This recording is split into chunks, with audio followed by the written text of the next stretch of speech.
석사학위를 14년에 받으셨습니다. 그리고 2012년부터 15년까지 태권도 대표 변호사를 역임하셨고, 그 전에는 아마 경력은 안 나왔는데 검사도 하셨던 걸로 제가 알고 있습니다. 더 자세한 거는 구태엽 변호사님한테 구 변호사님을 박수로 맞이해 주십시오. 네, 안녕하세요. 반갑습니다. 오늘 이 광주 과학기술원에 와서 특론 강의를 할 수 있게 해주셔서 너무 감사합니다. 저도 이제 과학을 상당히 사랑하는데요. 지금은 법률이라는 과학과 상당히 동떨어진 업무를 하고 있어서 많이 아쉬움이 있기도 하고요. 하지만 우리나라가 이렇게 광주 과학기술원까지 법으로 만들어서 과학을 진흥하는 해온 덕에 그래도 지금 세계에서 중요한 역할을 하고 있지 않나 그렇게 생각합니다. 이제 블록체인의 시대인데요. 앞선 여러 훌륭한 강사님들이 좋은 강의를 많이 해주신 걸 제가 보았고, 일부 강의는 좀 동영상으로 듣기도 했습니다. 그래서 어느 정도 기술적인 또 사회적인 배경에 대해서는 이해가 다 있으실 걸로 보고, 오늘은 이제 블록체인에 대해서는 왜 법률이 중요한지에 대해서 좀 말씀을 드리고 하자 합니다. 3시간 강의라서 뭐 개론 정도밖에 되지는 않겠습니다만, 그리고 또 하나 말씀드릴 건, 아직은 이제 막 형성되는 산업이기 때문에 법률을 이야기하는 것이 굉장히 섣부른 감이 있기도 합니다. 그래서 아직 구체적인 강론이 마련되어 있지 않다는 것도 좀 염두에 두시면 좋겠고요. 네, 그렇습니다. 강의는 3시간으로 알고 있는데 중간에 휴식을 한번 쉬나요? 그러면은 5시 반쯤 한번 쉬고 한 10분 정도 쉬고 그 다음에 또 7시까지 하는 걸로 그렇게 하겠습니다.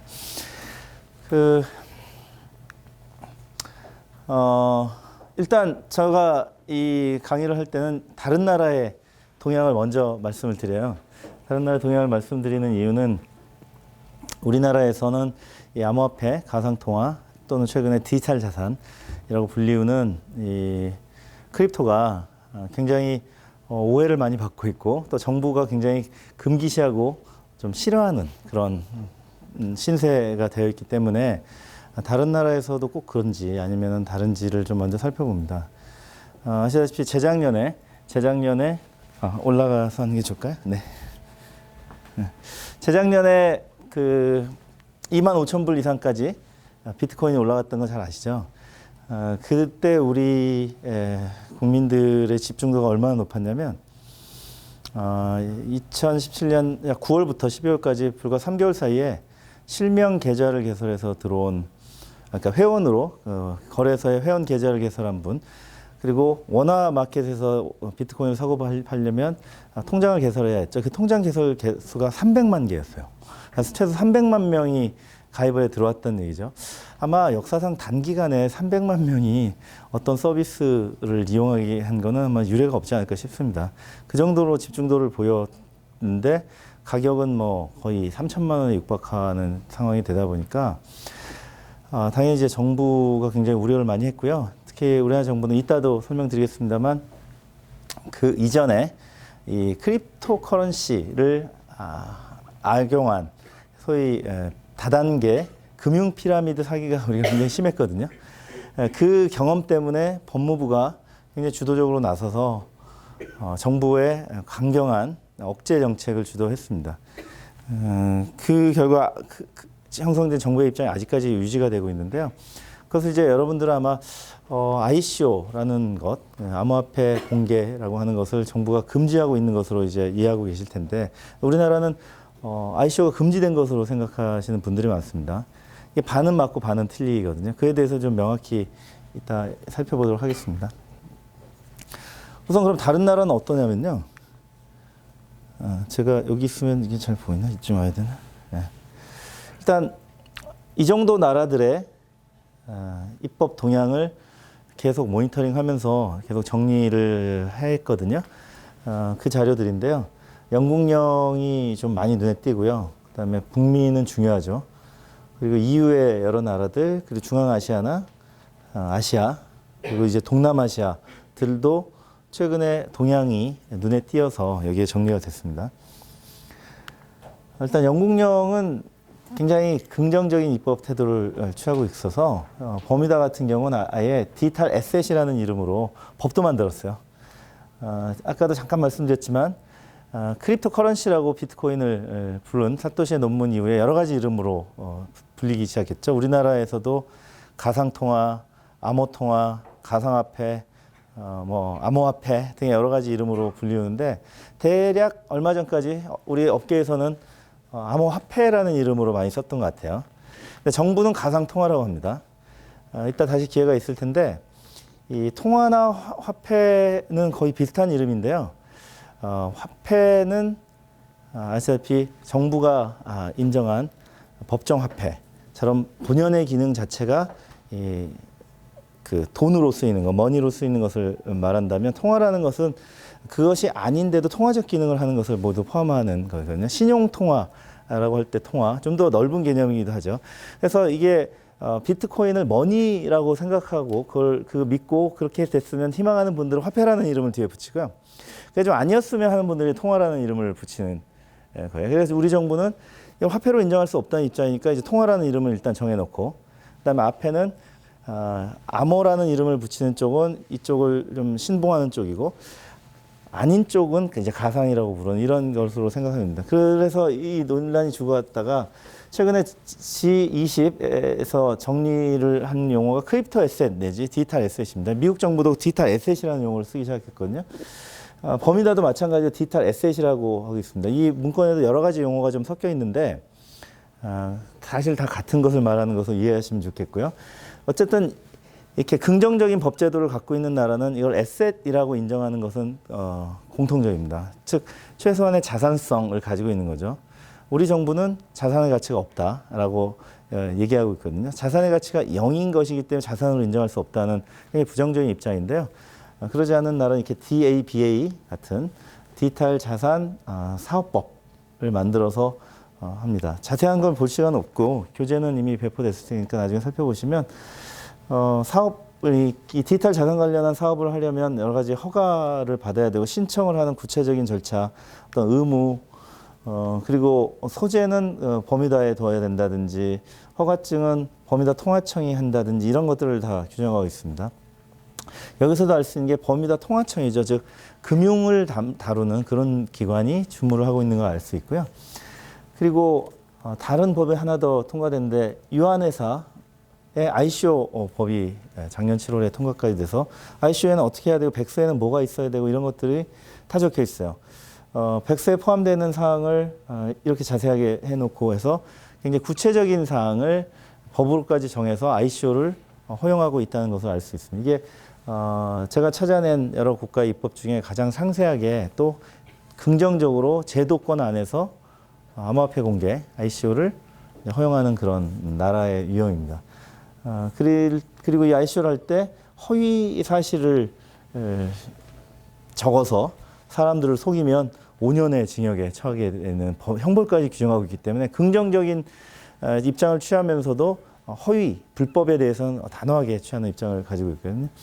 아마 우리가 나중에 ICO를 제도한다면 이 정도 모양이 아닐까 싶어요. 우리는 금융산업은 철저한 인허가 산업이고요.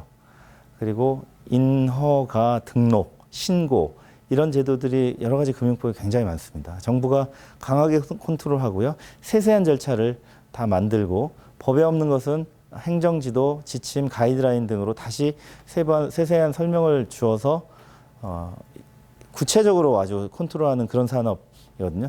금융입니다. 여기도 통화청이 그렇게 하고 있습니다. 그리고 우리나라도 마찬가지로 이렇게 징역형이 많이 규정되어 있죠.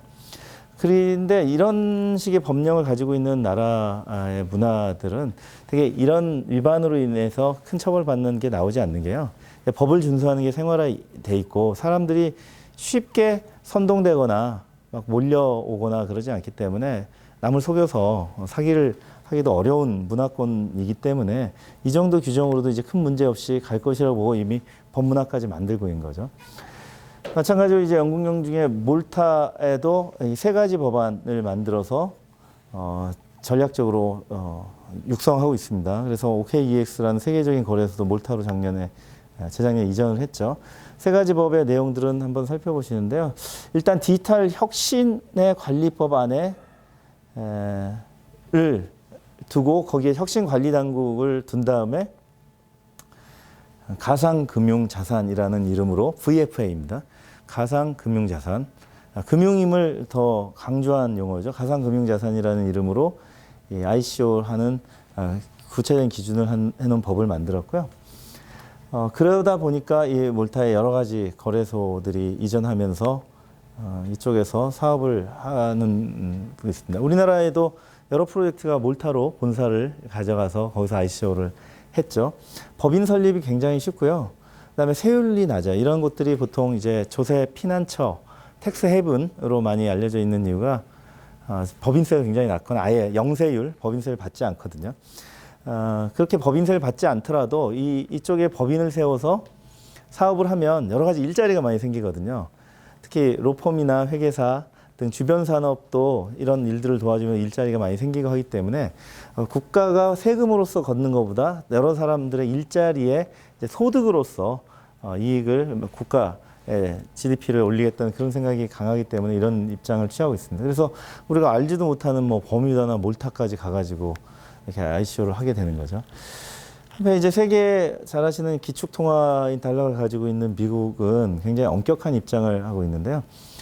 토큰에 대해서 특별한 법을 아직 만들지 않았지만 기존의 금융법 내에서 금융법을 확대 적용해서 이를 규제 수준을 유지하는 입장을 취하고 있어요.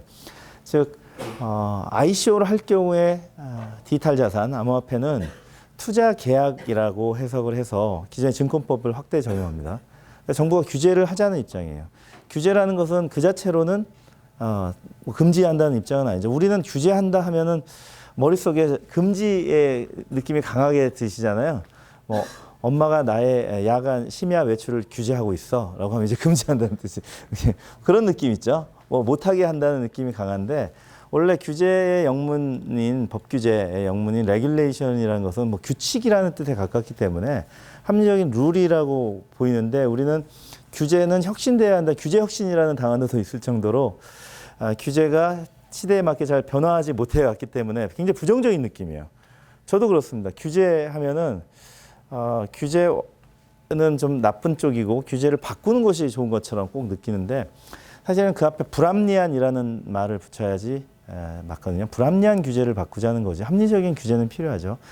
축구 경기 같은 운동 경기의 규칙을 생각하시면 규칙 없는 축구는 동네 축구만도 못한 거 아닙니까? 동네 축구도 최소한의 룰은 있잖아요. 뭐 핸들링 하면 안 된다든지. 그런 게 규칙이거든요. 축구 규칙을 불합리하다고 생각하는 분은 없을 거예요. 왜냐하면 오랜 기간 동안 발전해서 어느 쪽, 오른쪽 팀이든 왼쪽 팀이든 뭐 아침에 축구라든 밤에 축구라든 양쪽에 합리적으로 평등하게 누구에게도 유리하거나 불리하지 않게 룰이 발전되어 왔기 때문이거든요. 근데 우리 법은 좀 그렇지 않아요. 법률들은 그렇게 평등을 지향하고 있습니다만 시대가 변하면서 달라진 부분을 잘 바꾸지 못하거든요. 바로 SH 입장이 그런데 이 기존에 미국이 갖고 있는 증권거래법, 증권법은 블록체인 암호화폐를 전혀 염두에 두지 않았던 시대에 만들어진 법이에요. 굉장히 수십 년 된 법들이고요. 그런데 새로운 현상이 등장하고 이더리움이 나오고 ICO가 생기고 막 사람들의 돈을 모으기 시작하는 거예요. 거기서 이제 정부 당국이 할 일은 미국은 그런 입장을 취했습니다. 예, 기존에 투자계약이라는 법리가 있었고요. 다른 사람의 노력으로 내가 자금을 투자해서 금전적 이익을 기대하는 행위, 그런 투자 행위를 한다면 그것은 투자계약이라고 해서 증권을 발행하는 것으로 보았던 판례를 그대로 확장해서 ICO는 투자계약이다. 저도 심정적으로는 동의합니다. ICO에 그 수익을 보지 않으려면 누가 ICO에 참여하겠어요? 계약의 형태는 이따 다시 말씀드릴 텐데 뭐 기부, 도네이션의 형태를 취하기도 하긴 합니다만 본질적으로는 그 비트코인이나 이더리움을 주고 발급받은 새로운 토큰의 가격이 상승될 걸 기대하고서 참여하는 거죠. 실제 판매할 때도 그러잖아요. 이걸 여기에 뭐 몇 개를 사두면 나중에 10배가 될까 20배가 될까 이런 식의 얘기 많이 합니다. 그리고 텔레그램 방에 많은 분들이 모여 있으면서 계속 프로젝트 팀한테 압박을 하죠. 언제 상장할 거냐고. 험한 소리도 막 오고 갑니다. 저도 몇몇 방에 몰래 잠입해 있는데요. 험난한 방들 많아요. 그래서 이제 상장을 막 요구하고 뭐 언제 하겠다라고 막 약속하는데 상장이 그렇게 쉽지 않으니까 굉장히 실망하기도 하고 또 상장해도 문제입니다. 이제 그런 것들이 바로 투자 계약이라고 보는 거예요. 그래서 투자 계약의 법리를 확대해서 일단 투자 계약이니까 증권의 발행이라고 보고 SEC가 관장하는 증권거래법이 적용된다고 보고 등록을 해야 된다는 거죠. 다만 미국은 이제 적격 투자자일 경우에는 제한 없이 적격 투자자만을 상대로 할 때는 할 수 있는 또 법리도 있기 때문에 신고하고 연소득 20만 불 이상 자들만 모아서 증권을 발행하면 또 됩니다. 그런 이제 여러 가지 예외 규정도 있고 하지만 제도권 안에서 이게 해결을 하고 있는 거죠. 그래서 아시다시피 유틸리티 토큰들이 최근에 유틸리티 토큰에 투자를 하면서 그걸 보유하고 사람들이 그걸 보유하면서 또 가치가 오를 것을 기대하면서 그것을 또 원활히 쓰게 하겠다는 이 두 마리의 토끼는 말이 안 된다는 것을 이제 다 알기 시작해가지고요. 증권형 토큰으로 다 넘어가고 있는 것인데 증권형 토큰을 발행할 때 가장 친화적인 나라는 바로 이런 입장을 취하는 나라입니다. 이미 증권으로 보고 있기 때문에 증권형 토큰을 발행하는 것도 굉장히 당연한 거죠. 적극적으로 규제 당국이 이건 증권이라고 보아주고 있기 때문에 이미 증권형 토큰을 발행하고 있는 거예요. 즉 기존의 유틸리티형 ICO 자체도 이미 증권을 발행하는 것으로 보고 있기 때문에 그건 증권이거든요. 미국에서는 STO라는 것이 소위 증권형과 유틸리티형도 전부 증권으로 봐주기 때문에 조만간 이제 실제 여러 가지 지분증권, 수익증권 등 증권법 본연의 그런 속성을 갖는 증권들이 증권형 토큰들이 많이 나오기 시작할 겁니다. 결국 SEC의 입장이 굉장히 엄격하게 증권을 보면서 규제를 하는 것 같지만 블록체인 내 대표적 서비스인 이제 암호화폐를 바로 증권형 토큰으로 발전시켜서 미국 증권 시스템을 완전히 이제 디지털 트랜스포메이션 하는 그런 주도적인 역할을 하는 결과로 이어질 것이라고 저는 생각하거든요. 굉장히 선진적인 거죠. 산업의 발전을 이끄는 입장이죠. 그래서 이렇게 전체적으로 아예 전체를 ICO는 다 증권이라고 보는 나라는 지금 없는 상황이고요. 다른 나라들 뭐 스위스나 홍콩은 증권형, 자산형만 증권이라고 하지 나머지 유틸리티형이라 해서 증권법 적용을 배제하거든요. 그래서 당장은 인기가 좋습니다. 뭐 스위스나 싱가포르에 가서 ICO를 할 수 있고요. 증권이 아니라는 변호사 의견서를 받아내야 되고 저 같은 변호사 입장에서는 스위스나 싱가포르 입장이 당장은 좋은 거죠. 증권이 아니라는 의견서를 쓸 수요가 생기고 로펌들이 그걸로 돈을 벌고 있으니까. 근데 길게 보면 그럼 증권이면 어떻게 할 건데 그때는 이제 새로운 문제가 생각하는 게 그 유틸리티형인 경우와 아닌 경우를 나누는 경우에는 증권법의 엄격한 절차를 따라야 되는 역시 난관이 기다리고 있거든요. 그러면 그제 가서 발전시킬 거잖아요. 그래서 이제 미국의 이 가이드라인을 내면서 이미 투자 계약이라고 하는 논리를 발전시켜서 미국 제도 안에서 여러 가지 실험을 하게 하고 STO를 출연시키게 하고 있는 이 미국은 훨씬 앞서 나가고 있는 거죠. 이렇게 이해하시면 될 것 같아요. 지난달에 SEC가 드디어 ICO 가이드라인도 냈고요. 어떤 경우에 투자계약 증권으로 볼 것인지를 여기에 써줬는데요. 실제 투자계약 증권의 요건들 이게 하우이라고 1950년대쯤에 나왔던 미국 대법원 판례의 기준인데 ICO가 사실 이 문장 그대로면 거의 맞습니다. 프로젝트 팀이 노력을 해서 성공적으로 블록체인 서비스를 출시하면 그 투자했던 토큰의 가격이 오르게 되니까 그로 인해서 내가 금전적 이익을 얻게 되는 거죠. 그래서 이게 금전의 투자가 있고 공동의 사업을 하고 그리고 다른 사람의 노력으로부터 합리적인 기대를 할 수 있다면 이게 증권이다라고 하는 것이 들어맞는데요. 다만 우리는 투자계약증권을 이거보다는 훨씬 엄격하게 보고 있기 때문에 우리나라의 자본시장법에서는 이 ICO를 그대로 투자계약, 즉 증권으로 보지 않고 있습니다. 우리 금융위는 아직까지 모든 ICO가 증권 발행이라고 보지는 않고 증권형으로 발행할 때 에만 증권이라는 이 협의의 증권 개념을 취하고 있거든요. 그래서 우리나라에서 지금까지 ICO를 많이 할 수 있었던 거예요. 그러지 않았다면 미국 같은 입장을 취했다면 지금까지 우리나라에서 진행됐던 많은 ICO 프로젝트는 전부 자본시장법 위반이고요. 전부 경찰서에 갔어야 됩니다. 지금까지 수사해서 이렇게 소환해서 ICO 자체로 형사 범죄로 처벌하고 있는 경우는 없었죠. 네, 그래서 이 가이드라인도 한번 공부하시는 분들은 꼭 읽어보셔야 될 것 같고요. 저는 사실 이렇게 긍정적이고 전향적으로 정확하게, 명확하게 가이드라인까지 내면서 규제해주는 정부의 입장이 훨씬 좋다고 생각합니다. 사실 법 규제가 산업의 발전을 가로막을 때 가장 문제가 되는 부분은 불명확성이거든요. 명확하지 않으면 어떻게 해야 될지 모르기 때문에 기업이 사업을 하기가 어렵고 투자 유치도 어려워요. 어느 쪽으로 가야지 합법인지 불법인지 알기 어렵기 때문에 이렇게 가이드라인을 내서 해주는 건 굉장히 합리적인 거죠. 그렇다고 마구 풀어주는 것도 아니에요. 특히 지난달에 이 같은 날 4월 초에 함께 냈던 노 액션 레터 비조치 의견이라고 하죠. 미국 SEC는 이렇게 비조치 의견서를 내서 해석을 해줍니다. 당신네가 하자는 사업대로 하면 법률의 위반은 아닌 것으로 보인다. 사업을 할 수 있다라고 명확한 의견서를 내주는데 이 TKJ라는 턴키 제트라는 항공인 것 같아요. 항공사가 자신들의 탑승객들에게 토큰을 발행해서 그 토큰으로 이제 항공권을 결제하게 이용을 할 수 있게 하겠다는 거예요. 우리 요즘 OK 캐시백 같은 마일리지로 그냥 비행기를 탈 수 있다고 할까?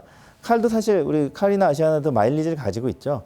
그 마일리지를 그대로 토큰화, 블록체인 방식으로 토큰화한다고 보실 수 있는데 이때 SEC가 요구한 것은요. 이 토큰이 턴키 제트 이외의 곳에서 사용되면 안 된다. 오로지 탑승권 목적으로만 써야 된다는 거예요.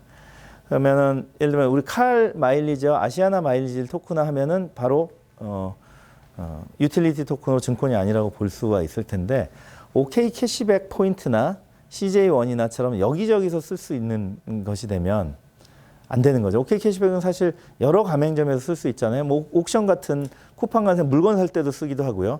즉 일종의 통화적인 기능을 하죠. 그러면은 그거는 유틸리티 토큰이 아니어서 미국 증권거래법 위반이 된다라는 해석을 명확히 해줬습니다. 그래서 이런 노 액션 레터를 보면서도 미국의 입장을 깊게 이해할 수가 있게 된 거죠.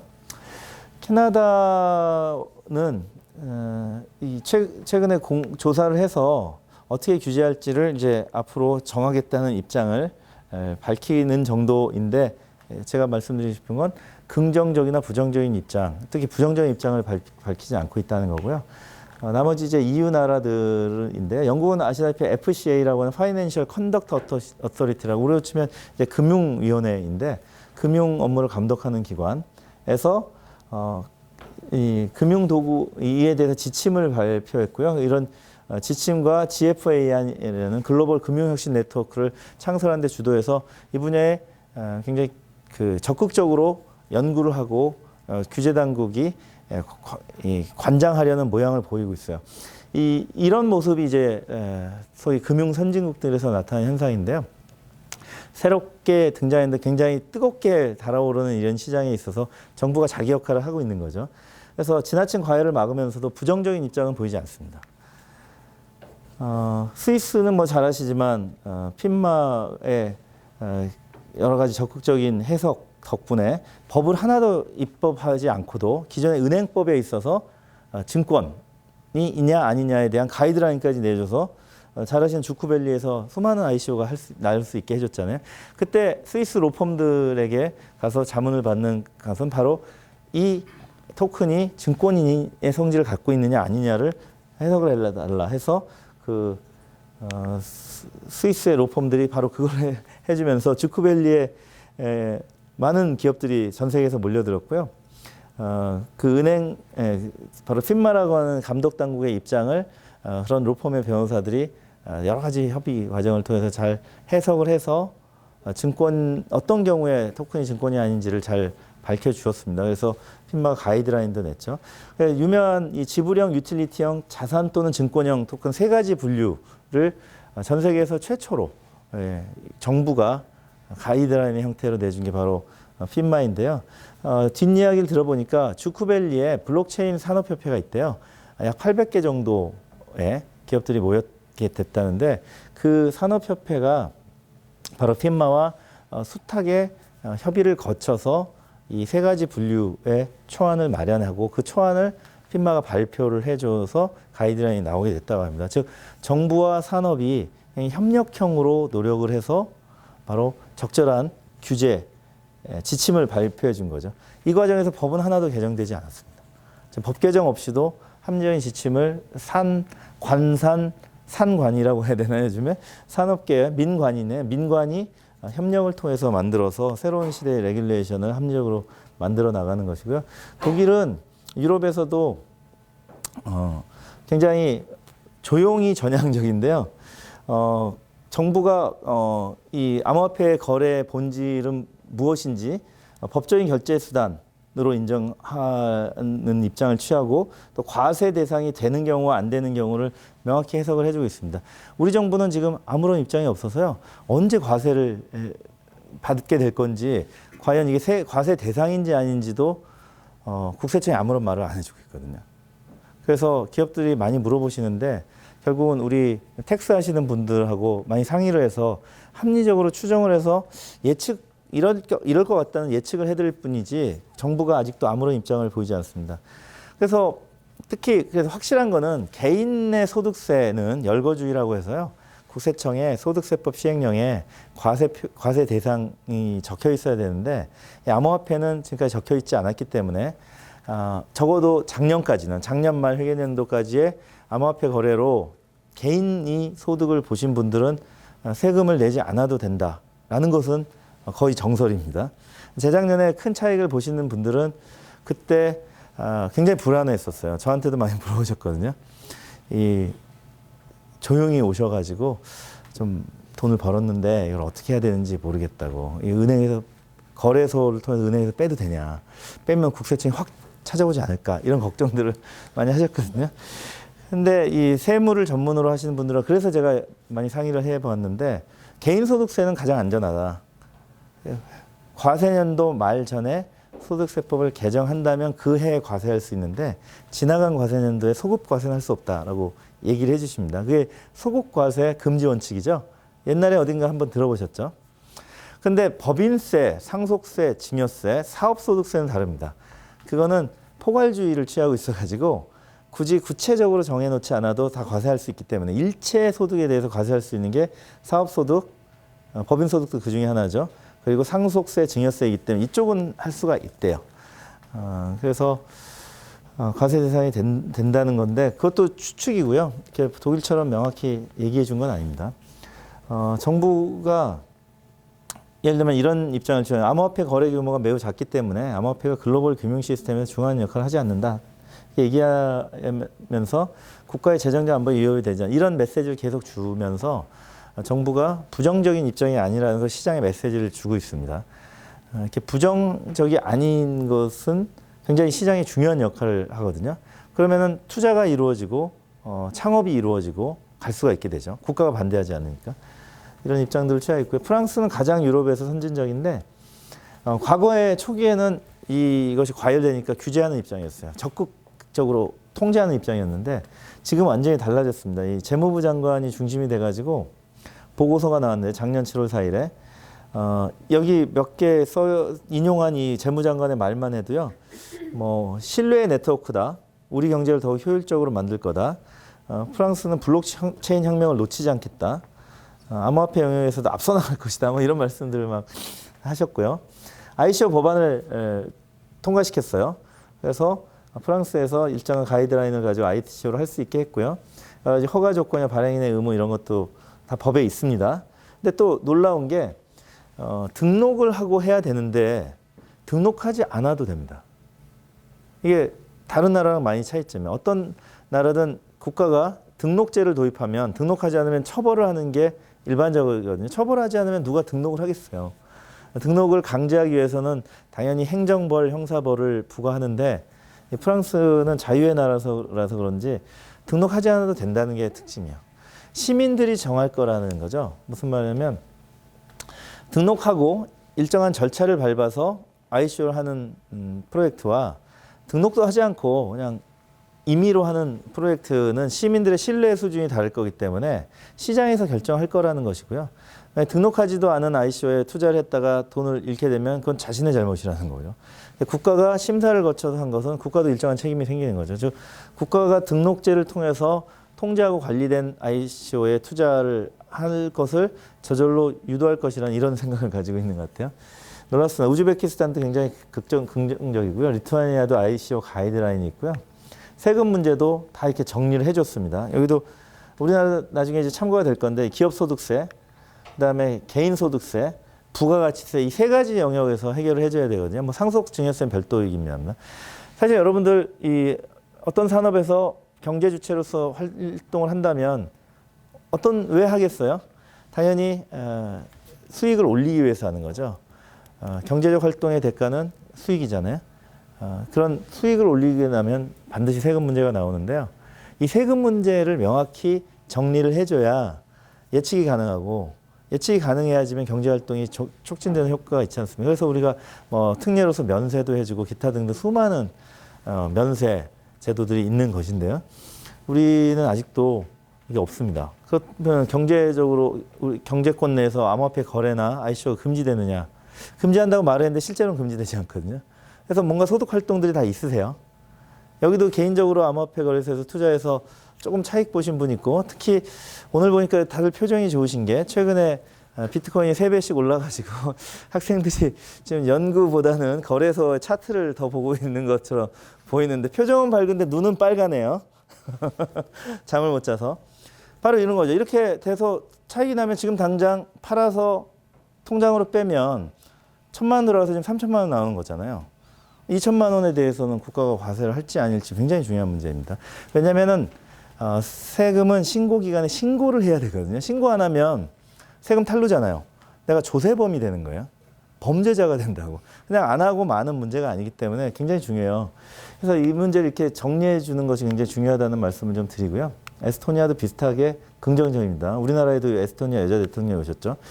자, 일본 얘기를 좀 해야 되는데 일본은 아시다시피 굉장히 국가가 제도화를 해서 제도 속에서 질서를 잘 만들기로 유명합니다. 그래서 법도 많이 만들고요. 우리도 일본법을 그래서 많이 수입하는데 과거에 우리와의 좀 안 좋은 인연도 있기도 하지만 법제도가 비슷하고 문화가 비슷해. 그래서 독일이 비슷한 나라였잖아요. 그래서 2차 세계대전 때 이 독일, 일본, 스페인 이런 나라가 다 친구였잖아요. 그런 듯이 우리도 그래서 독일법을 많이 일본을 통해서 개소라고 하는데 도입했었고요. 일본은 2016년에 이미 2016년이면 지금부터 3년 전입니다. 2017년에 그 암호화폐 폭등이 있기도 전이에요. 그때 이미 자금결제법을 개정해서 이걸 국가의 지급수단으로 인정합니다. 암호화폐를. 자금결제법에 도입됐다는 얘기는 국가가 법적인 지급수단으로 인정한다는 거거든요. 여기서 기억하셔야 될 거는 법적인 지급수단과 아닌 것의 차이는 어디서 나타나냐면 여러분들이 친구한테 10,000원을 빌렸어요. 10,000원을 갚아야 될 때 적법하게 갚은 효과, 즉 변제라고 하죠. 변제 효과가 있냐 없냐의 문제인데 10,000원을 빌려서 10,000원을 이체해주면 그냥 내가 강제로 이체를 해도 변제가 된 거예요. 다만 변제 기한이라는 게 있죠. 빌려준 사람에게도 이자를 받을 권리가 있잖아요. 변제 기한이라고 하는데 1년 후에 갚기로 했으면은 1년 후에 갚아야 돼요. 미리 갚으려면 동의를 받아야 되죠. 하지만 변제 기가 왔을 때 계좌 이체를 해주면 당연히 효과가 발생합니다. 그래서 나는 변제가 된 것이 되고 지체 책임을 물지 않죠. 이행지체가 되면 법정 이자가 발생하잖아요. 이자를 안 주면 내가 강제 집행을 당할 수도 있잖아요. 그 이자 때문에 내 집이 압류당할 수도 있죠. 이런 게 이제 변제 효과가 있냐 없냐의 문제예요. 그럼 법적인 지급수단이 아닌 것으로 변제라면 어떤 일이 발생해요? 예를 들면 대표적인 게 뭐 집에 키우던 소가 있어서 소를 갖다 주는 경우예요. 그러면 상대방이 소를 끌고 왔어. 여러분 같으면 예를 들어 100만 원 빌려줬는데 소를 한 마리 끌고 오면 받으시겠어요? 내 맘이지. 내 맘이죠. 받을 수도 있지. 얼른 시세를 찾아보니까 소 한 마리가 250만 원 한대. 받지. 받아서 당장 이제 냄새는 나겠지만 얼른 갖다 팔겠죠. 키울 생각은 아니죠. 이렇게 현물을 가져올 경우, 이걸 대물 변제라고 하는데, 현물을 가져오면 받을지 말지 내 마음이에요. 그래서 받아주면 변제가 되는 거고, 안 받으면 변제가 안 돼. 이게 이제 법적인 지급수단과 아닌 지급수단의 차이입니다. 암호화폐를 법적인 지급수단으로 인정한다는 얘기는 이걸로 갚아버릴 수가 있다는 얘기거든요. 즉 대금 거래, 실물 거래의 지급수단으로 될 수 있다는 얘기니까, 돈을 100만 원을 빌리고 비트코인을 줘도 된다는 뜻이죠. 그렇게 이제 아까 독일도 이게 지급수단을 인정했다고 자료에 있거든요. 그런 의미라서 법제도적인 입장에서는 가장 제도화 해준 거죠. 지급수단으로까지 인정을 했기 때문에. 아까 증권으로 인정하는 것보다 더 진일보했다고 볼 수 있어요. 일본은 증권으로 인정하는 것에 대해서는 얘기하지 않고 먼저 지급수단으로부터 인정했는데, 왜 그럴까 생각해 봤더니 제 짐작은 그렇습니다. 일본은 아직도 신용카드 사용률이 30%가 안 된다는 거거든요. 현금 사회예요. 신용카드 가지신 분이 없고 신용카드 쓰는 것을 싫어한대요. 우리도 과거에 그러신 분들이 있었거든요. 외상을 지기를 싫어하시는 분들이 있어요. 그런 분들은 신용카드를 안 쓰세요. 지금도 신용카드 잘 안 쓰셔서 체크카드 쓰시는 분들이 있거든요. 그런 문화에서 이것은 즉시 지급 효과가 발생하잖아요. 즉 외상 거래가 아닌 거죠. 현물 거래이니까 일본인들의 정서에 맞지 않은가. 그리고 그러다 보니까 일본은 비트코인의 천국이라는 거 아시죠? 동경 시내에도 비트코인으로 물건을 살 수 있는 데가 굉장히 많다는 거거든요. 그래서 저도 어떤 다큐 같은 걸 본 적이 있는 게, 비트코인으로 일본에서 생활해 보기. 근데 그렇게 뭐 완전히 편하다고는 할 수 없지만 도처에 비트코인을 받아주는 거래소들이 표시를 붙여놨기 때문에 상당히 할 수가 있었어요. 생활할 수가 있었어요. 그런 문화가 좀 반영된 것 같고요. 그래서 거래소 등록제를 이 법에서 동시에 규정해서 시행했는데, 여러 가지 얘기가 있습니다. 이 등록제를 일찍 시작한 것을 상당히 후회한다는 입장도 있고요. 왜냐하면 이걸 등록제를 하고 나니까 그 거래소를 국가가 등록한다는 얘기는 심사를 해야 되잖아요. 그래서 철저하게 기준을 정하고 통제를 하다 보니까 산업이 활발하게 안 되는 거죠. 그리고 국가 책임도 발생하고, 그리고 ICO는 이 거래소를 통해서만 하게 해놨어요. ICO가 잘 안 되는 거죠. 거래소를 통해서만 했는데, 거래소가 국가가 감독을 하고 있으니까, 즉 암호화폐 산업이 좀 침체되는 효과를 보였다는 거고요. 나머지 동남아 제도들을 정리해 놨는데 그 부분은 넘어가도록 하겠습니다. 중국 ICO와 거래소 영업은 다 금지했습니다. 그래서 중국 내에 있던 거래소들이 다 홍콩이나 싱가포르 갔다가 뭐 스위스, 아까 몰타르도 가고 막 그렇게 했죠. 지금은 그렇지만 블록체인의 연구는 굉장히 활발하고요. 뭐 CDBC라고 하는 국가 중앙은행의 블록체인도 아마 제일 먼저 내지 않겠냐는 그런 입장이고요. 이렇게 경고령, 사기 경고령도 내고 있고, 그다음에 CDBC를 출시할 것이 가장 유력하다는 것이 여러 매체에 나오고 있고 합니다. 그 이유는 바로 여기 있는 것처럼 중국 중앙은행이 디지털 어음거래 플랫폼에서 지금 블록체인 방식으로 시범 운영을 하기 시작했다는 등등등등이고요. 그다음에 IT 법정 디지털 화폐에서 막 백서도 발행하고 있고, 연구가 굉장히 진행돼 있고, 특허도 많이 내고 있다고 해요. 홍콩은 중국 영이긴 한데 굉장히 긍정적이고요. 태국도 여러 가지 암호화폐를 인정하고 있고, 인도도 지불 수단으로 인정했고, 필리핀도 거래소 라이센스를 발행하고, 이렇게 나가고 있습니다. 자, 이렇게 시간상 자료를 참고하시기 바라고요. 마지막으로 유명한 이제 싱가포르 마스라는 역시 금융당국이 증권형이 아니면 ICO 하는데 문제가 없다고 해서 증권이 아닌 것을 요구하는데, 다만 돈 세탁 방지 차원에서 사업자 통장을 개설하는 거, 이 사업자 통장 이게 되죠. 사업자 통장 개설을 해주려면 두 가지 확인서가 필요한데요. 로펌이 이 증권이 아니라는 확인서, 그리고 KYC를 로펌이 할 것을 요구합니다. 그래서 로펌을 두 군데를 이용해야 되더라고요. 그래서 예전에는 비영리법인을 통해서 했으면 지금 영리법인을 통해서 합니다. 그리고 싱가포르인을 반드시 고용하게 해야 되고, 이런 식으로 이제 많은 ICO를 유치해서 굉장히 일자리를 창출한다고 하고요. 실제 1년 동안 ICO 자문 의견서를 써준 변호사가 싱가포르에서 빌딩을 사러 돌아다닌다는 얘기를 들었거든요. 뭐 그런 거죠. 변호사가 빌딩을 살 정도면 다른 사람들은 굉장히 많은 영향이겠죠. 그래서 이 세금 문제는 아까 함께 말씀드렸기 때문에 이게 자료의 양이 좀 많아서 이 일이 바로 넘어가도록 하겠습니다. 65페이지인데요. 지금까지 말씀드린 국가의 입장은 이렇게 네 가지 기준으로 정리를 해봤어요. ICO를 허용하는지 여부, 암호화폐 거래 자체를 허용하는지 여부, 거래소에 라이센스 제도를 도입했는지 여부, 국가가 어떤 ICO의 가이드라인 또는 법을 만들었는지 여부를 가지고 분류를 해봤습니다.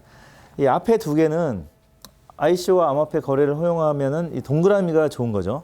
X는 부정적인 거고요. 그다음에 거래소의 라이센스가 있다고 하면 규제를 좀 더 한다는 뜻이에요. 국가가 제도적으로 컨트롤한다는 뜻이지만 X라고 해서 나쁜 건 아니에요. 라이센스가 없으면 더 좋은 거잖아요. 그냥 하는 우리나라입니다. 우리나라 거래소 라이센스가 없이. 그래서 이건 공X에 따라서 딱히 정부가 부정적이라고 하긴 어려운 거예요. 아까 보시면 일본은 자금 결제법에 거래소 등록제를 시행하지만 그렇다고 블록체인이나 비트코인 부정적인 나라는 아닌 것이고요. 마찬가지 그렇습니다. 다만 라이센스를 요구하는 것은 등록제를 시행한다는 것은 거래소의 퀄리티 컨트롤 한다는 뜻이고 국민에게 미칠 피해를 예방하는 역할을 국가가 적극적으로 한다는 거니까 그런 입장에서는 좋은 거죠. 나서주는 게. 그럼 ICO 가이드라인도 마찬가지죠. 국가가 국가 차원에서 가이드라인을 만들어주는 건 좋은 거죠. 그래서 이 두 가지는 그래서 역시 전체적으로 그런 시각에서 보면 동그라미가 많을수록 국가가 암호화폐 산업을 적극적으로 통제하면서 부정적이지 않은 방향으로 이끌어 발전하도록 도와준다는 그런 이야기가 되면 동그라미가 많은 나라를 한번 좀 보시죠. 하지만 뒤쪽에 요 오른쪽에 두 개는 X라고 해도 부정적이진 않다는 걸 좀 염두에 두고 보시면은 동그라미 많은 게 가장 긍정적인 입장을 취하면서 국가 컨트롤하에서 발전을 도모하고 있는 나라. 오른쪽은 X이지만 왼쪽이 동그라미면은 뭐 그 다음 정도. 그래서 긍정적인 나라. 근데 이제 왼쪽에 X가 있으면 부정적인 나라죠. 다음 페이지하고 두 개를 보시면 좀 눈에 보이시죠, 이제. 이쪽에 둘 다 X인 나라는 딱 두 나라밖에 없어요. 둘 중에 하나가. 중국과 한국이고요. 근데 중국은 ICO도 금지하고 암호화폐 거래도 금지했는데 우리는 ICO는 금지한다고 말을 하면서 거래는 허용해요. 그러니까 ICO라는 거는 암호화폐 발행이잖아요. 발행은 금지하면서 돈을 받고 발행하는 건 금지하면서 발행된 것의 거래는 허용해요. 조금 안 맞는 거죠. 토큰을 발행하는 것은 금지하면서 발행을 공짜로 해주진 않으니까 당연히 유료로 하는 거죠. 이더리움, 비트코인을 모아서 하는 발행은 금지하면서 어쨌든 발행을 했으면 어디서든 했으면 거래는 허용한다는 거잖아요. 그래서 대개 이 두 가지가 같이 다른 나라들이 가는 이유가 이 두 개가 이렇게 동그라미 X로 달라지면 모순되기 때문입니다. 차라리 XX가 일관된 거예요. 그러면은 죄송하지만 이 많은 나라 중에 암호화폐 산업의 발행과 거래에 대해서 모순된 입장을 가지고 있는 나라가 한 나라가 있는 거죠. 한 나라가. 여기 숨겨놨어요. 이렇게 여기를 이렇게 포스트잇으로 붙였다가 이렇게 뜯어가면서 이렇게 했어야 되는데 이상하죠. 그래서 한국적인 현실인 것 같고요. 뭐 정부도 나름 자기 국민을 우리 국민을 보호하기 위해서 이 입장을 취한 것이니까. 다만 그때가 2017년 9월부터 작년 1월까지의 가상화폐, 암호화폐가 급등했다가 했던 시절에 이런 입장을 취했거든요. 지금은 내려와 상당히 안정적이고 최근에 다시 좀 올라가고 있습니다만 이제 긴 시간, 한 2년여 시간을 돌이켜보면 재작년 한 이맘때 보스코인이 2017년 5월 달에 스위스에서 ICO 할 때가 딱 5월이거든요. 그때부터 지금 딱 만 2년이 지날 때를 롱텀으로 보면 이것 때문에 크게 나라가 결단나고 전 세계 경제가 휘청휘청하지는 않는구나라는 경험을 가지게 됐기 때문에 이제는 이 입장을 좀 바꿀 때가 된 것으로 생각이 됩니다. 우리나라 규제를 좀 더 구체적으로 살펴볼게요. 요 규제를 좀 지금까지 그냥 막연하게 금지되고 있다는 것만으로는 좀 앞으로 예측하기가 좀 곤란하기 때문에 좀 구체적으로 좀 이해하실 필요가 있는데요. 재작년 9월 4일 날 막 가상화폐 막 올라가기 시작하니까 정부 합동 TF가 생겼어요. 법무부, 금융위, 금감원 뭐 다 들어오셔갖고 TF를 만들어서 발표했는데 그때 중요한 말씀을 하시는데 이건 좀 기억하셔야 됩니다. 우리나라 정부는 다시 안 나타나네. 좀 전에 나왔는데 짠. 예.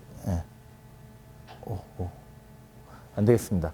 통화도 화폐도 금융통화 상품도 아니라고 얘기했어요. 통화나 화폐가 아니라는 것은 뭐 인정해. 지금 거의 어느 나라도 당연히 민간이 발행한 이 암호화폐를 국가 화폐로 인정한 나라는 없고요. 그럼 국가가 발행하겠죠. 민간은 이제 바로 민간 화폐가 될 수는 있습니다. 근데 이 정부는 아직은 민간 화폐도 아니다. 화폐인지 아닌지는 국가가 이제 법제도로 인정하는 거니까요. 우리도 전자금융거래법에 전자화폐 발행업이라고 있거든요. 전자화폐. 민간이 화폐 발행할 수 있어요. 전자금융거래법에 있어요. 국가만 화폐를 발행할 수 있는 거 아니에요. 그걸 민간화폐라고 전자화폐라고 해요. 전자화폐는 100% 환불이 가능하고 환불해줘야 되는 것을 전자화폐라고 합니다. 자본금 요건은 50억 원으로 가장 세고요. 그건 전자화폐인데 그것도 아니다라는 거죠. 그냥 국가가 전자화폐 발행업을 인정해서 발행한 것도 아니기 때문에 아무나 발행했기 때문에 화폐 아니다. 그다음에 중요한 건 금융통화 상품이 아니라는 건데 금융상품이 아니라는 거죠. 즉 이걸 사고 파는 게 금융거래가 아니라는 것을 명확히 하셨거든요. 이 당시 이제 정부 TF의 입장은 이것은 굉장히 사기적인 거래에 이용되는 것이고 실체가 없고 가격만 올라갔다 내려갔다 하는 것이고 그래가지고 금융 피라미드에 악용돼서 수많은 사람들이 피해를 본 2015년, 16년의 상황이 있었기 때문에 이 정도 워닝을 줘서 이제 부정적인 입장을 명확히 해가지고 많은 국민들이 암호화폐 투자 사기에 휩쓸리지 말라는 그런 의도였습니다. 그 당시에는 이제 급한 불을 끄기 위한 입장이셨고요. 그리고 입법을 통해서 이 투자 자체가 그냥 유사수신이 돼버리게 만들겠다라고 하셨어요. 그래서 빨간색으로 제가 표시해놨는데 유사수신행위가 되려면 입법이 필요하다는 것이 여기 명확히 써 있거든요. 제가 좀 이게 아니구나. 얘가 좀 배터리가 떨어져서 왔다 갔다 하는 것 같아가지고 좀 충전도 해가면서 충전도 해가면서 있습니다. 이게 되나? 충전동안은 충전동안은 되네.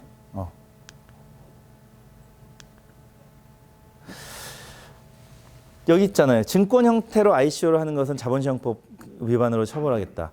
근데 증권 형태로 ICO를 하는 것은 한다고 되는 게 아니에요. STO를 한다고 말을 하고 되는 것은 아니고 여러 가지 인프라가 함께 가야 되기 때문에 지금도 쉽게 STO가 안 나오고 있잖아요. 예를 들어 주식을 토큰화하겠다. 주주명부는 어떻게 할 건데요? 주주명부가 블록체인에 쓴다. 우리끼리는 그렇게 하자고 해요. 근데 상법에는 주주명부는 회사 내에 비치하도록 돼 있거든요. 이런 규정들이 바뀌어야 됩니다. 그래서 통일주권을 발행하면 증권 예탁결제원에다 주권을 예탁하게 돼 있어요. 발행하면. 아니면 차지하다가 자기가 보관해야 됩니다. 이런 규정들이 바뀌지 않으면 안 되는 거죠. 이건 강행 규정들이거든요. 그래서 우리끼리만 그냥 야 이거 주식이야. 이거 가지면 우리 회사 주주야라고 서로 간에 선언한다고 되는 게 아닌 거고 그럼 이런 제도들은 왜 만들어졌느냐. 100년에 걸쳐서 만들어졌는데요. 당연히 주식회사라는 사회적 제도의 안정적인 운영을 위해서 고안을 해낸 겁니다. 주주명부 제도도 그렇고 주권 발행 제도도 그렇고 예탁결제원에 맡겨놓는 것도 그렇고요. 그래서 자산 유동화 증권 같은 경우도 많이 하잖아요. 뭐 공장 기계라든지 이런 부동산을 유동화 증권을 발행하면 역시 예탁결제원에 맡기게 돼 있거든요. 그렇게 해서 소재를 명확히 해주지 않으면 이중 발행을 한다든지 등으로 다 사기를 쳐서 많은 사람들의 눈물을 흘리게 한 과거가 다 있었기 때문에 그런 제도가 만들어진 건데 블록체인은 물론 그것을 극복할 수 있죠. 지금쯤은 이제 내용을 많이 아시기 때문에 극복할 수 있는데 법 규정이 바뀌어야 돼요. 지금 이런 예탁 제도들은 강행 규정이기 때문에 그래서 한다고 해서 할 수 있는 건 아닌데 그래도 수익증권 같은 거는 가능할 것 같아요. 어떤 수익을 나눠주겠다. 처벌하겠다 했죠. 유일하게 현행법으로 처벌할 수 있다고 이 TF의 보도자료에서 나온 것은 바로 증권형으로 발행하는 겁니다. 그래서 ICO 금지를 하겠다고 했는데 이것도 제가 이렇게 정리를 했어요. 정부 발표 이슈 중에 우리에게 의미가 있는 게 크게 5가지인데 유사수신행위로 처벌하겠다. ICO를. 그것은 입법 필요사항입니다. 정부도 입법을 하겠다고 했어요. 근데 아직까지 입법 안 했고요. 전면 금지하겠다. 또 입법 필요사항이에요. 법을 개정해서 금지하겠다는 건. 아직 입법을 안 했어요. 다만 정부에 그럼 금지하겠다는 선언은 어느 정도의 의미가 있느냐. 정부가 관장하는 영역, 정부가 컨트롤할 수 있는 영역에서는 인정하지 않겠다는 거죠. 민간 영역에서는 가능한 겁니다. 정부가 컨트롤하는 영역의 대표적인 건 뭘까요? 정부가 발주하는 여러 가지 사업이죠. 거기서 암호화폐가 들어간 것은 발주 안 할 거죠. 정부가 컨트롤하는 또 영역 중 대표적인 게 R&D 자금, 연구 영역 발주잖아요. 정부발 연구 영역이 많죠. 우리는 연간 20조 원의 R&D 예산이 있거든요. 그러니까 과기부, 산자부 이런 데서 다 예산, 연구 영역 나오죠. 거기에 이제 암호화폐가 들어간 거는 아예 발주를 안 하는 거죠. 거기에, 그리고 이제 정부가 여러 가지 지원하는 사업들. 이번에도 과기부에서 빅데이터 플랫폼 구축 사업을 냈는데요. 3년 동안 164억 원인가? 이렇게 한 사업자마다 주는 건데, 거기에 이제 암호화폐가 들어간 제안서를 내면 떨어지는 거죠. 이런 건 정부가 할 수 있어요. 이게 이제 정부가 금지한다는 뜻이에요. 민간에서 하는 것은 금지하려면 법이 있어야 됩니다. 그게 이제 바로 법치국가이기 때문에 당연한 것이거든요. 민간의 행위는 기본적으로 허용된 것이고요. 법이 금지한 것만 금지되어 있는 것입니다. 그러니까 금지되지 않은 것은 허용된 것이다가 법치국가의 기본 원칙이잖아요. 그 법을 만들어야죠. 민간에서 근데 이렇게 전면 금지를 해서 입법을 해야 되는 기본적인 논리는 바로 정부가 금융통화 상품이 아니라고 했기 때문이에요. 미국처럼 다 증권이야라고 하면 긴 고민이 필요 없어요. 그냥 증권법으로 우리 자본시장법이거든요.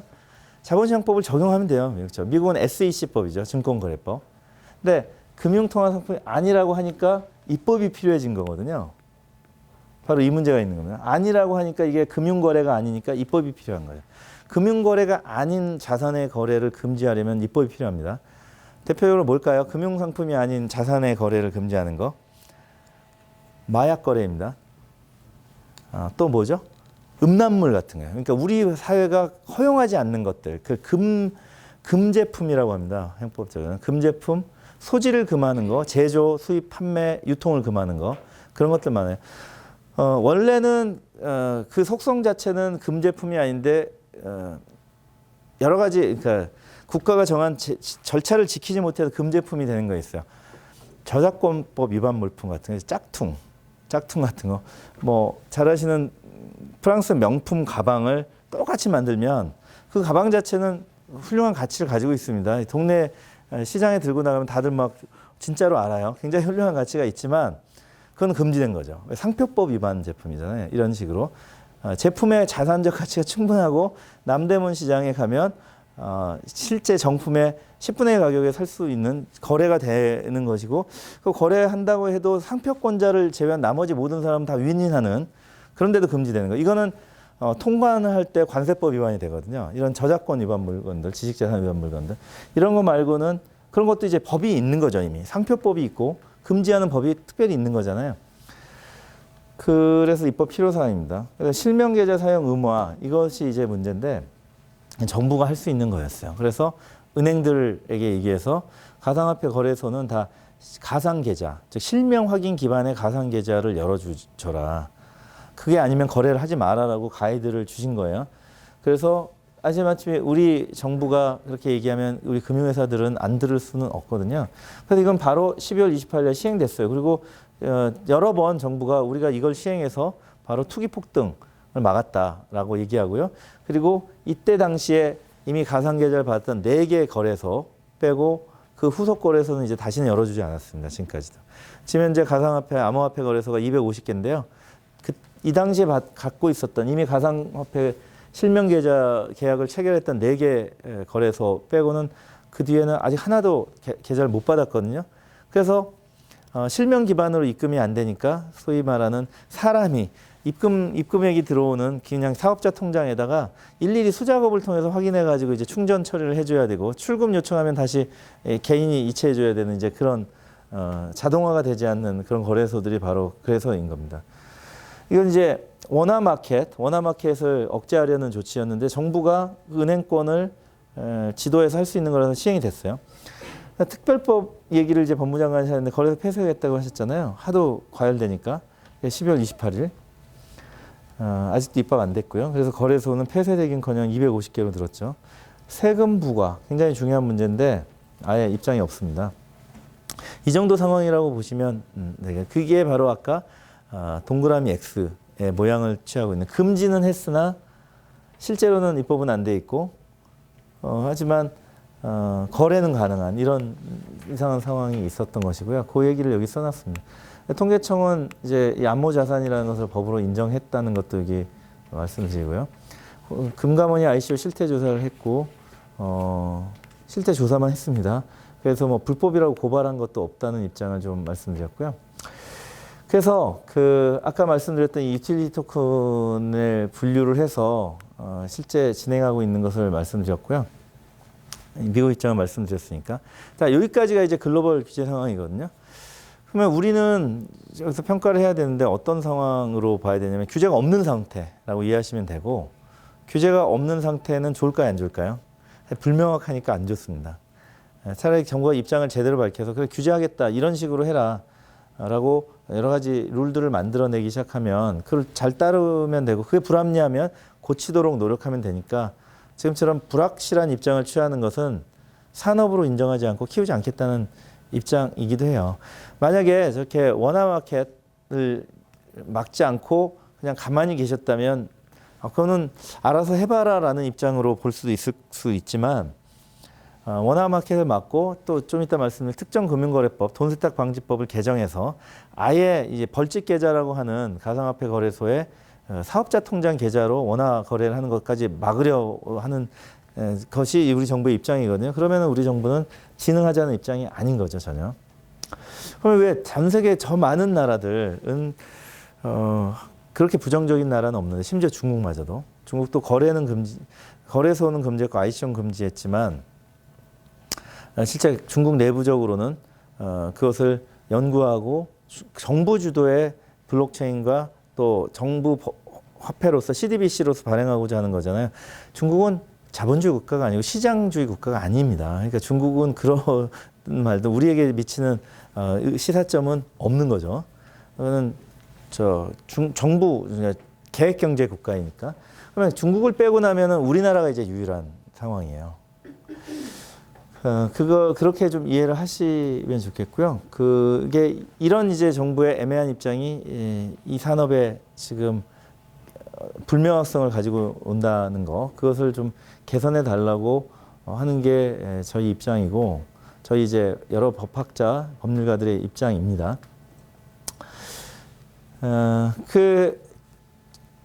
그래서 이제 앞으로 또 설명드릴 논의에 좀 도움이 되게 하기 위해서 이 스위스가 아까 말씀드렸듯이 최초로 또 산업계와 협력해서 증권의 토큰의 증권성에 관한 분류의 가이드라인을 냈다고 말씀드렸잖아요. 그거를 좀 살펴보도록 해요.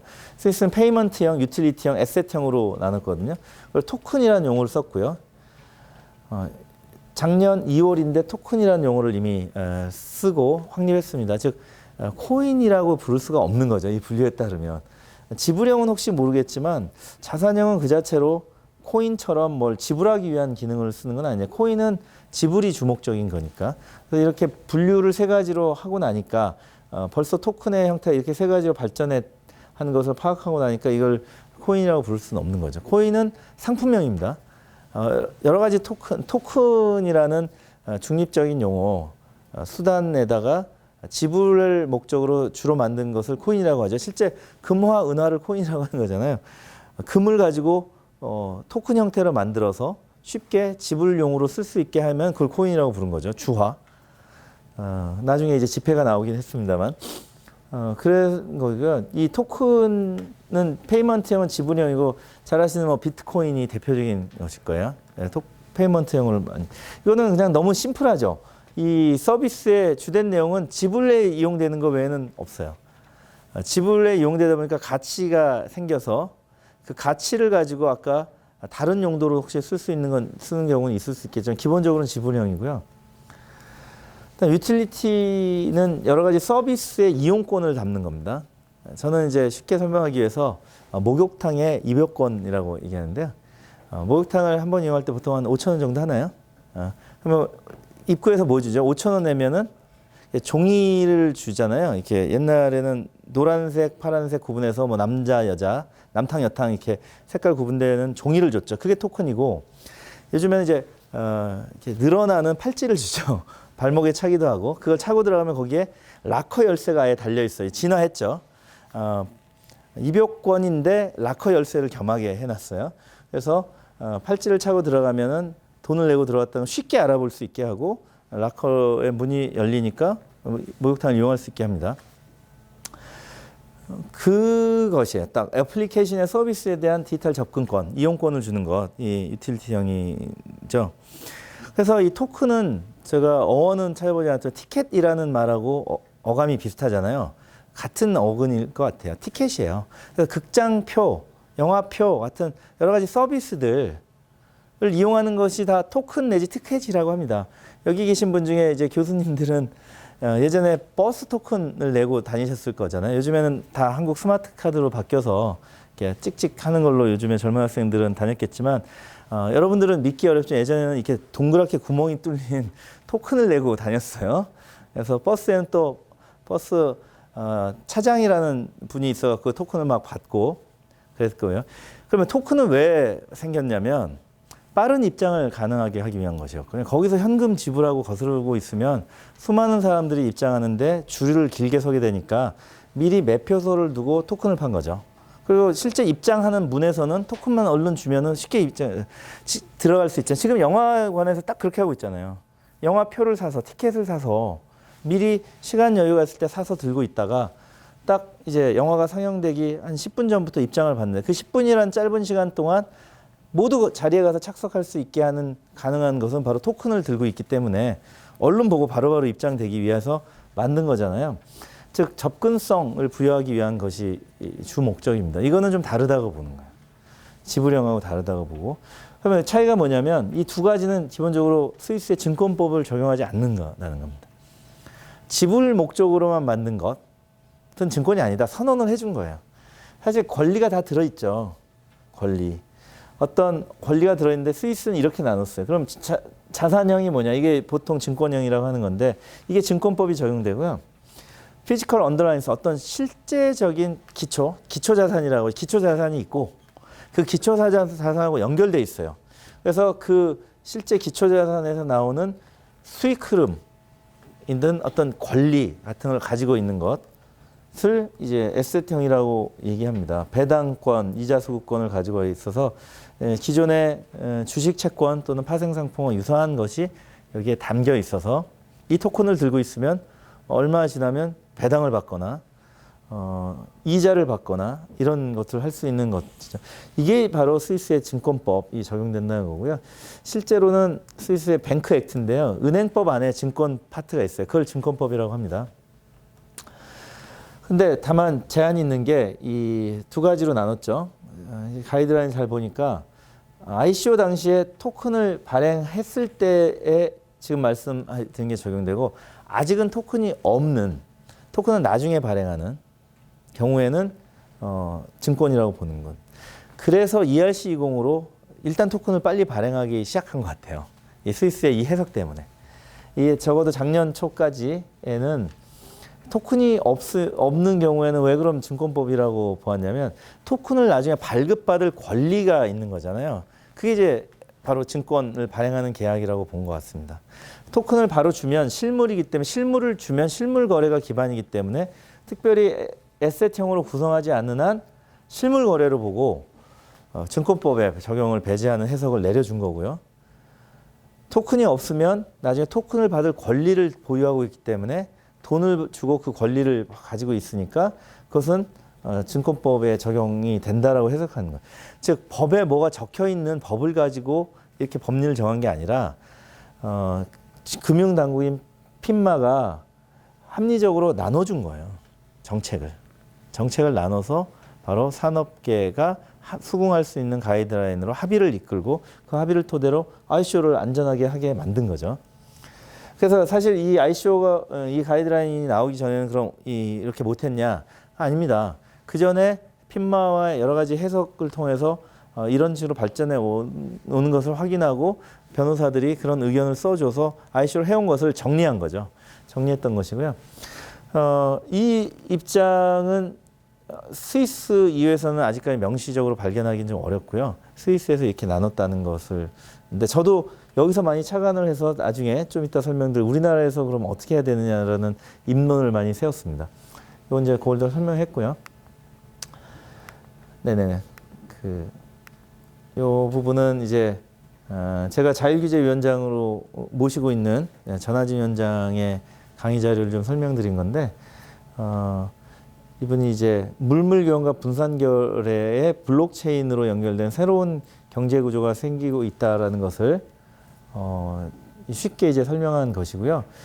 사실 저도 우리나라 정부 당국은 바로 이렇게 기존의 금융법이나 자본시장법이 주축을 이루고 있는 이런 기존의 경제 시스템과 다른 새로운 경제 시스템이 생기는 것을 알고 있습니다. 당연히 모르시겠어요? 우리나라 금융당국이 이미 블록체인에 대해서 연구하기 시작한 거는 2016년 이전이거든요. 근데 이런 것을 아직은 쉽게 입법적인 정책으로 전환하는 정책적 결단을 내리고 있지 못한다는 생각이 많이 들고 있습니다. 자, 이 얘기는 이렇게 간단히 하도록 하고요. 긍정적, 부정적인 얘기는 자료를 좀 참고해 주시면 좋겠고, 지금 첫 번째 시간에 지금 언론 좀 말씀드리려고 하는 게 한 20분 정도 더 해야 될 것 같아요. 그런데 우리는요, 지금 화면에서 보다시피 이와 관련한 법률안이 10개가 넘게 나와 있어요. 아까 보셨지만 법을 만든 나라들, 지금까지 법을 만든 나라들은 긍정적인 절차법을 만들었어요. 그리고 ICO의 구체적인 가이드라인이 정해졌고요. 법을 만들지 않은 나라는 스위스 등등 해석으로서 어떻게 하면 기존 법이 적용되고 어떤 법은 적용되지 않는다는 선을 명확히 그어줬어요. 물론 구체적으로는 또 해석의 여지가 있겠습니다만 큰 틀에 있어서 충분히 참조할 만한 가이드를 준 겁니다. 미국 같은 경우는 기존의 SEC법, 증권법이 거의 대부분의 ICO에는 적용된다라는 대단히 규제적인 입장을 내세우지만 실제로는 그럼으로써 STO가 가능하게 하는, 즉 선도적인 시도를 해보게 하는 입장으로 끌고 가고 있는 거예요. 즉 못하게 한다는 입장이 아닌 입장들인 걸 되게 알 수 있습니다. 해석을 통해서 할 수 있게 하는 도스 앤 돈스를 명확히 해준다는 입장이죠. 근데 여기 이 법들은 사실 그걸 목적으로 하긴 해요. 여러 의원들이 블록체인을 진흥하자는 입장에서 내주긴 했는데요. 그 중에 이 특정금융거래법은 좀 다릅니다만,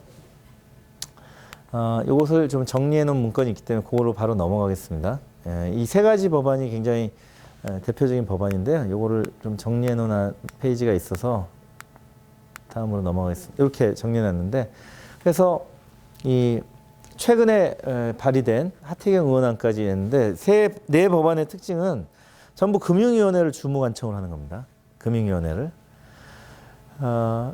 그러면 이거는 어디 입장에 가깝냐? 미국의 입장이 대단히 가깝죠. 미국의 ICO를 한 암호화폐는 기본적으로 금융, 증권이다라는 입장에 가까운 거죠. 그러면 여기서 증권이라고 보고 증권법을 적용하느냐? 그러면 이 특별법이 필요가 없거든요.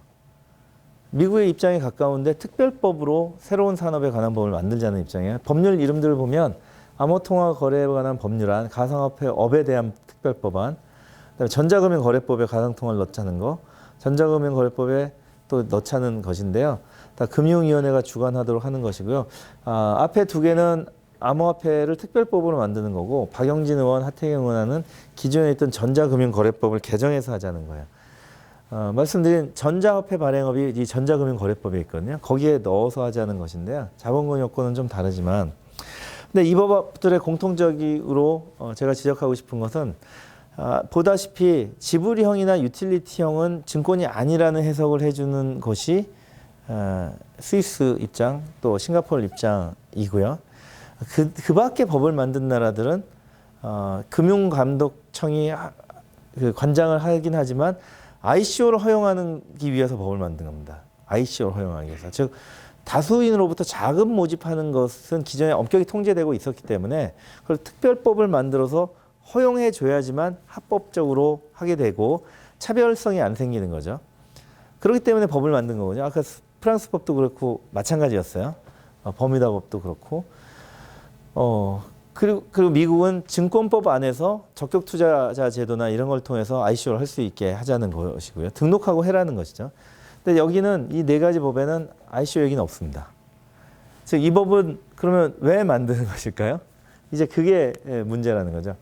ICO는 없이 이런 법을 만들면은 결국 규제는 들어오는데 암호화폐 산업, 암호화폐 서비스에서 가장 필요로 하는 다중으로부터 자금을 조달해서 블록체인 개발을 하기 위한 바로 크라우드 펀딩 부분이 싹 빠져 있는 거거든요.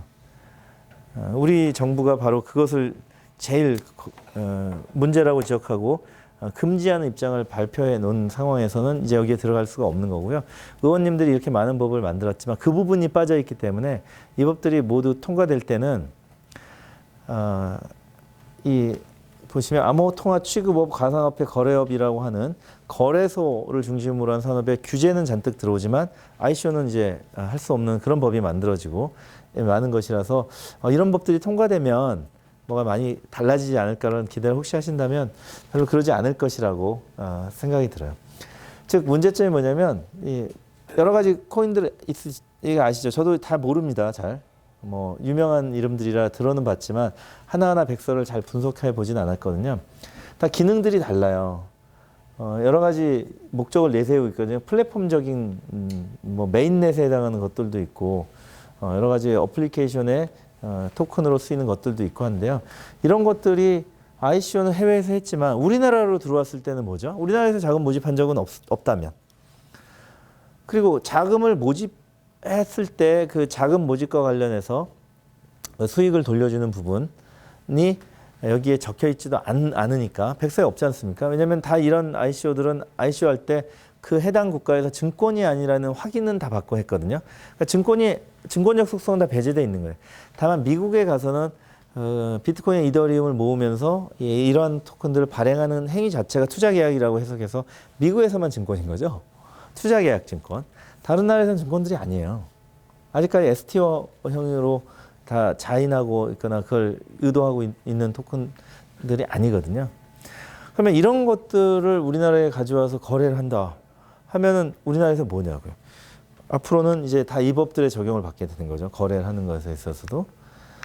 그런데 이런 다양한 속성을 보면 제가 이제 스위스와 싱가포르의 분류를 참고했는데 미국도 증권이 아닌 경우에는 기본적으로 유틸리티로 해석을 하고 있기 때문에 저는 오른쪽에 보시는 이제 전자상거래 법이 충전하니까 이제 좀 되네요. 적용된다고 보는 겁니다. 즉 토큰은 증권형이 아닌 이상 금융상품이 아니기 때문에 일반 자산의 매매잖아요. 요즘에 다른 나라들도 디지털 에셋이라고 부르기 때문에 자산의 매매는 어떤 법이 적용되죠? 그냥 상거래인 거죠. 전자상거래. 아까 소를 사고 팔거나 하는 거랑 똑같은 거예요. 옥션 쿠팡 같은 데 들어가면 여러 가지 물건들이 있잖아요. 그건 현실적인 물건이죠. 디지털 에셋이 아니라 피지컬 에셋들인 거죠. 이런 것도 피지컬 에셋이잖아요. 돈 내고 사면 오잖아요. 그러면 국가가 이거에 크게 관여할 필요는 없는 거죠. 당연히 필요한 유틸리티들인 거잖아요. 이렇게 사용되는 도구들. 그런 것들을 국가가 크게 관여하지 않고 오히려 소비자를 보호하기 위한 전자상거래법을 만들어 놨습니다. 그게 전자상거래에 있어 소비자 보호에 관한 법이고요. 소비자 보호에 방점이 있는 것이지 상거래를 통제하자는 법은 아니에요. 우리가 상거래에 관한 기본법은 상법하고 민법이거든요. 합리적인 해석에 관한 것들, 상법하고 민법인데 국가가 크게 관여할 필요가 없는 거죠. 이 예는 잘 아시다시피 게임 아이템 거래에 있어서 국가가 전문적으로 게임 아이템을 사고 파는 업자는 규제하지만 개인이 이 게임 아이템을 사고 파는 것은 금지하지 않는 것을 알고 계시죠? 그래서 게임 아이템베이, 아이템 매니아에 가시면 누구나 등록해서 자기가 갖고 있는 리니지 아이템을 팔 수 있고요. 또 돈 내고 살 수 있어요. 국가가 관여하지 않습니다. 거래소를 등록제도 시행하지 않고 있어요. 다만 법에서 금지하는 것, 게임산업진흥법에서 금지하는 것은 그걸 사고 파는 것을 업으로 하는 것만 금지하고 있어요. 왜 그러냐면 작업장을 많이 만들어 갖고 젊은 친구들이 작업장에서 이제 혹사를 당하는 것이 사회적 문제로 과거에 많이 대두됐었거든요. 그래서 전문적인 게임 아이템 매매업자만 금지하고 있고요. 작업장으로 연결돼서 젊은 청소년들이 노동 착취를 당하니까. 그리고 해킹 문제가 발생하고 또 보트 같은 거를 만들어서 막 게임 질서를 어지럽히니까 그게 작업장들이 하는 일이잖아요. 그래서 금지하는데 그 이외에는 허용되고 있지 않습니까? 사실 게임 아이템이 앞으로 블록체인 방식으로 바뀔 것은 뭐 명확관한데 그러면은 그게 토큰이 되면은 바로 금융위의 관할로 들어오게 되는 거. 말이 안 되잖아요. 이렇게 본질이 중요한 그 시각을 가지고 법을 만들어야 되는데 기존의 이 법안들은 그냥 아이템 암호통화라는 이름으로 다 금융위 소관으로 하자는 거예요. 그래서 이 용어가 중요한 것이요. 여러분들도 오늘부터는 그냥 미국의 SEC도 디지털 에셋이라고 발표했고 물론 증권형으로 넓게 보는 입장이지만 디지털 에셋이라는 용어를 쓰고 있고 G20도 버추얼 에셋이라고 쓰고 있고 그러니까 이제 에셋이라는 용어를 쓰려고 해요. 저도 이 자료에 이런 법안에도 이런 통화 화폐가 들어있기 때문에 이거는 이분들이 이 법안에 써놓은 용어이기 때문에 제가 바꿀 수 없는 거잖아요. 그래서 여기다 옮겨놓은 것인데 가급적 앞으로는 디지털 자산이라는 용어로 바꾸려고 합니다. 입에는 코인, 토큰, 토큰은 아니죠. 코인, 화폐 이런 말들을 쓰면은 더 좀 있어 보이고 또 투기 본능이 발동하고 이런 해서 중독성이 느껴지는데 그렇게 갈 일은 아니고 안타깝지만 비트코인이 코인이라는 이름이 들어있으면서 지금 신한 골드코인까지 온 거잖아요. 그러니까 그게 우리나라 같은 사회에서 300만 명이 단기간에 훅 들어오는 이런 열정을 가지고 있는 사회 문화에서는 정부 당국의 부정적인 효과를 이끈 역기능이 훨씬 큰 겁니다. 실제로는 코인 아니죠. 유틸리티형이라면서요. 유틸리티라면서 유틸리티 어디 가서. 여기 유틸리티라면서요. 유틸리티인데 뭔 코인이에요. 목욕탕 입욕권하고 똑같다는 성격이. 한 게임 머니하고 똑같아요. 게임 머니. 게임 머니가 이름이 머니지. 그것도 그러네. 머니지만 사실은 맞고 고스톱 포카 이용권이잖아요. 그죠? 게임 머니가 있고 그걸 고스톱 머니, 포카 머니로 바꾼 게임을 이용하죠. 마침 그거는 보드 게임이라서 돈을 따먹는 경기라서 그런데 그런 게임 토큰을 가지고 카트라이더를 한다고 하면 이건 다른 얘기죠. 그러면 카트라이더 이용권이잖아요. 포인트 가지고 쓰면 그게 이제 유틸리티 이용권, 소프트웨어나 어떤 물건의 이용 형태. 근데 거기다 코인이라고 붙여놓으니까 이 법안들도 보시면 전부 암호통화, 가상화폐, 통화 화폐니까 금융위가 관장해야 되는 거죠. 근데 우리나라 금융위는 금융통화 상품이 아까 아니라고 하고 계시잖아요. 너무 감사한 따름이에요. 금융위가 적극적으로 미국 SEC처럼 그래 이건 금융통화 상품이 맞다. 우리가 관장할게 하는 순간 여기는 바로 지금 금융산업처럼 엄격한 규제가 들어옵니다. 거래소 등록제 다 시행해서 지금 부실한 거래소는 전부 퇴출될 거고요. 소비자들한테는 좋겠죠. ICO는 아마 IPO 수준으로 유지될 거예요. 지금 증시에 상장되려면 굉장히 어려우시죠. 프로젝트가 이미 성공한 걸 다 보여줘야 돼요. 스타트업을 창업해서 이미 매출까지 올리고 있어야 돼요. 최근에 이제 테슬라법이라고 해서 적자 상장, 기술 특례 상장 제도가 시행되긴 했지만 실패하기가 쉽거든요. 매출이 있더라도 적자 상태인 스타트업, 장래 가치가 있는 기업들을 상장시켜 주자는데 굉장히 엄격한 심사를 해서 상장시키어서 거의 상장 안 됩니다. 우린 증시의 상장이라는 것은 아시다시피 막 빵빠레를 울릴 정도로 굉장한 축제잖아요.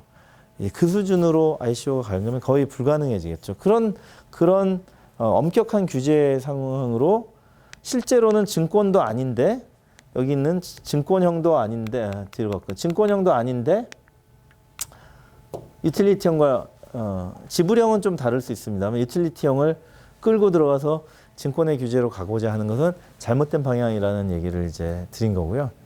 요 얘기를 제가 작년부터 계속 드리고 있어요. 과잉 규제가 들어오면은 이 시장은 특히 ICO는 이제 거의 어려운 상태로 갈 거기 때문에 여러분들이 이제 암호화폐 라고 부르든 디지털 자산이라고 보든 열광하는 것도 특히 여기 계신 젊은이들 같은 분들 내가 어떤 프로젝트를 할 때 이 블록체인의 속성상 글로벌리 수많은 사람으로부터 비트코인을 투자받아서 내가 정말 사업을 한번 해볼 수 있다. 나의 반짝이는 아이디어를 인정해주고 그분들이 망해도 좋다. 한번 해봐라. 이게 던져주는 걸 기대하기 때문 아니겠어요? 그러지 않으면 자본시장에서 정식 절차를 밟아가지고 자본금 요건까지 다 갖추고 사업성까지 인정받아서 IPO를 하겠죠. IPO까지 가기 위해서 다들 노력하는 거잖아요. 그렇게 전통적인 방식으로 사업을 하겠죠. 블록체인도 그렇게 못할 건 아니죠. 근데 그런 이념을 가지고 이 산업을 육성하고자 하는 게 저 많은 나라들의 저는 긍정적인 입장들인데 우리가 이런 법안이 들어오면 이제 이런 유형에도 불구하고 그리고 대부분은 유틸리티형인데요. 현재는 앞으로 증권형은 여전히 자본시장법 적용받기 금융위 소관입니다. 이건 어느 나라도 부정되지 않아요. 그러면 이게 관건인데 대부분 여러분들이 이제 증권을 발행하려고 하는 사업을 기획하시지는 않죠. 그거는 기존에 있는 자산들을 증권화하는 거기 때문에 또는 어떤 권리를 증권화하는 거기 때문에 여전히 기존의 금융 주력자들의 텃밭일 거고요. 그분들이 이미 준비를 다 해놨을 거라서 스타트업이 이 골드만삭스를 이기거나 세계적인 투자은행들을 이 증권형 토큰을 발행해서 이긴다? 가능하죠. 이런 어려운 시장에 들어갈 이유는 없는 거고 여전히 우리 시민들이 앞으로 스마트 시티에서 이용할 수많은 서비스들 그 서비스들을 블록체인으로 만들어서 한번 편하게 하고 거기서 훌륭한 기업이 되고 싶은데 그 개발 자금을 조달해 보자라는 것이잖아요. 그 이제 그런 관점에서 이렇게 구분을 분명히 하는 게 필요하다는 것을 꼭 좀 기억해 주시면 감사하겠습니다. 말씀드린 대로 딱 마침 여기까지 말씀드리고 10분 쉬면 좋을 것 같은데요. 일단 좀 쉬시고 2교시 마치고 또 질문은 받도록 하겠습니다. 네, 감사합니다.